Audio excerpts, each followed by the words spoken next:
In today's video, I'm going to teach you how to check your Salesforce release version. This is a really handy skill to have, especially when you're trying to understand the latest features and updates that Salesforce has rolled out. Knowing your release version can help you better manage your organizational settings and take full advantage of new tools and functionalities that Salesforce provides. So let's dive right into it. First, make sure you're logged into your Salesforce account and you're on your Salesforce homepage.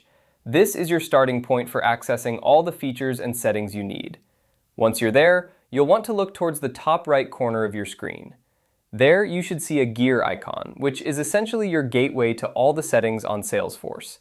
Go ahead and click on that gear icon. This will bring up a drop-down menu with several different options, but what we're interested in is the Advanced Setup.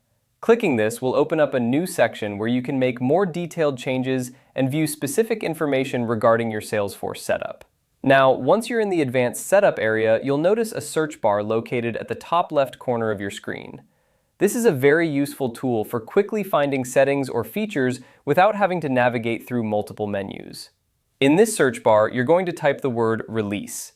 Doing this will filter the settings and options that relate specifically to Salesforce releases. After you've typed Release into the search bar, you should see an option that says Release Updates. Click on this option and it will direct you to the page where all your release updates are listed. This is exactly where you'll find the information about your current Salesforce release version.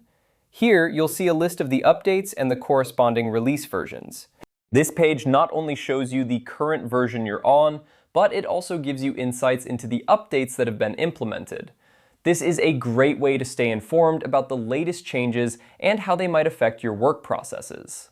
And there you have it. By following these simple steps, you can easily find out what Salesforce release version you are currently using.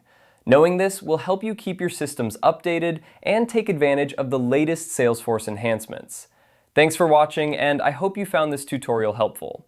If you did, be sure to check out our other videos for more tips and tricks on using Salesforce effectively. Have a great day.